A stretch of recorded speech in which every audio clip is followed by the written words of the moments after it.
A sad ćemo malo o IT tehnologiji. Imamo jednog zanimljivog gosta ovdje u studiju, Berislav Martić, ekonomista, kojega znamo dosta dugo. Zdravije bili, dobar dan. Dobar dan, hvala na pozivu u vašu emisiju.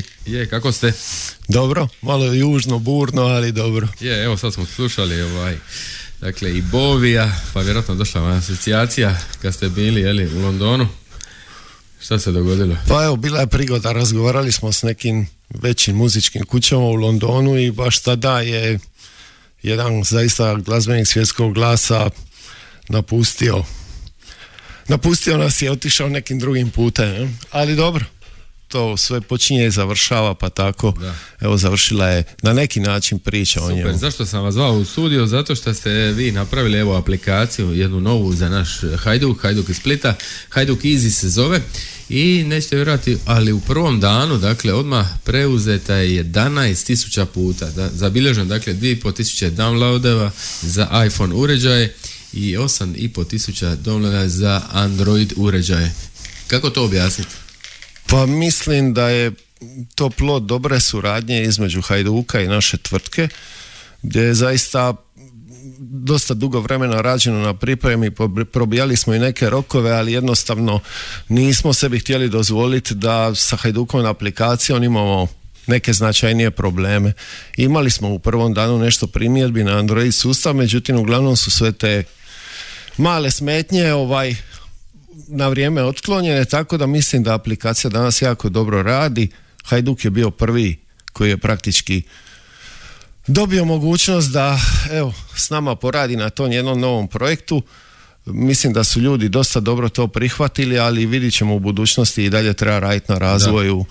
Definitivno. Da, interesantno da je osim toga, dakle, ta aplikacija je bila na prvom mjestu hrvatskog IPP Store. Kako to objasniti? Pa naše tržište je relativno malo, tako da sa tih 11-12 tisuća downloada vi iskačete dosta visoko, a s druge strane kad igrate na emocije kao što smo igrali i Hajduk i mi, onda tu rezultati obično ne pobjegnu, uz uvjet da imate dobar proizvod. Proizvod je tu na kraju ipak ključan. Ukoliko ga korisnici ne prihvate, ukoliko ne vide neke prednosti za sebe u samoj aplikaciji, onda je to nešto drugo. Mislim da smo pogodili cilj sa tim emotikonima koji se mogu crtati, sa to jednom specifičnom mogućnošću pristupa kroz baš me to krunu. Zanima, za crtate, za naše slušatelje koji možda ne znaju, a sad će naučiti. Dakle, aplikacija je, da rečemo, potpunosti je besplatna za sve korisnike i dostupna je i na Apple Store-u i na Google Play-u. Možete slobodno... Za Androide. I za Android i za iOS. Jedna i druga varijanta je besplatna. Emotikoni su nešto što kod populacije sve više uzima mjesta, tako da su oni prisutni u nekih pa gotovo 70% poruka.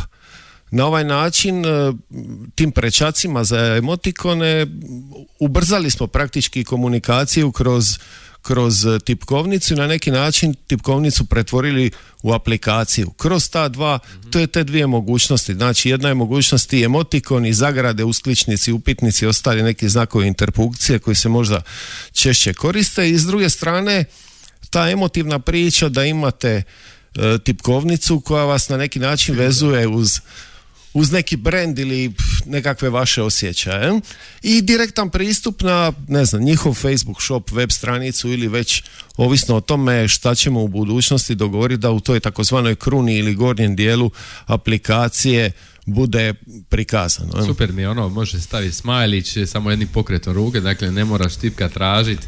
Pa zanimljivo je bilo kad smo ovo ljeto radili prva testiranja, kad aplikacija u principu nije bila ni blizu ovoga što je danas. Oduševljenje je u stvari najmlađe kategorije, a to su djeca kojima čak ni preciznost koja tada nije bila na razini na koje danas nije smetala. Znači, oni su prstima povlačili po tastaturi i njima je bilo više manje sporedno šta će dobiti, ali sam taj efekt putujuće loptice ili nečega je kod njih izazivala pozornost. Da. A iza vas stoji jedan cijeli tim, dakle Aspida. Pa Aspida je na neki način jednostavno društvo sa ograničenom odgovornošću, rekli bi startup kompanija ili nešto što počinje iz ničega, iz ideje, što je našlo podršku u investitoru, a i nekim drugim partnerima, znači s jedne strane Jadran Kapital, s druge strane dosta jake ili među najjačim hrvatskim softverskim kompanijama 5 minuta i Limun Studio, marketinški su pomogli Rational International, evo kažem i Hajduk, sa svoje strane s kim god smo razgovarali, svaki je u stvari bio spreman pomoći ovakvom projektu. Ja? Da, super. Nego, gospodine Martiću, moramo našim slušateljima malo objasniti da vi ste u jednim projektima sa velikim svjetskim rock zvijezdama.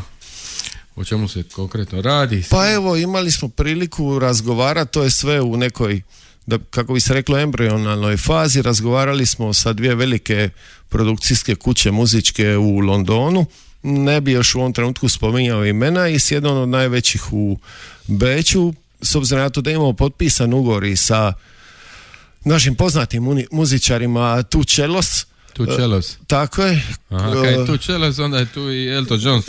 Tako je, i Ed Sheeran, to je zajednička produkcijska kuća, međutim Tu Čelos će za nas biti na neki način test, obzirom da će to biti tipkovnica koja se plaća. Znači njena cijena će vjerojatno biti oko $1, tako da ćemo probati testirati taj međunarodni dio tržišta uz nekakvo plaćanje, jer i naša kompanija kao i svake druge kompanije nastoji šta prije osigurati sebi nekakav prihod. Je? Tako da evo, s te strane vidit ćemo sa Tu Čelos kako to sve skupa funkcionira. Je.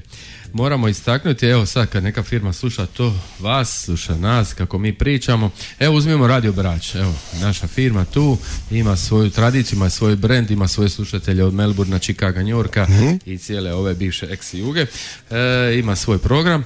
Kako bi mi evo došli do vas, kako bi mogli napraviti aplikaciju, kako to ide? Pa mi ćemo vjerojatno imati nekakve brojčane pragove kod kojih ćemo imati interes da nekome besplatno napravimo ovakvu aplikaciju.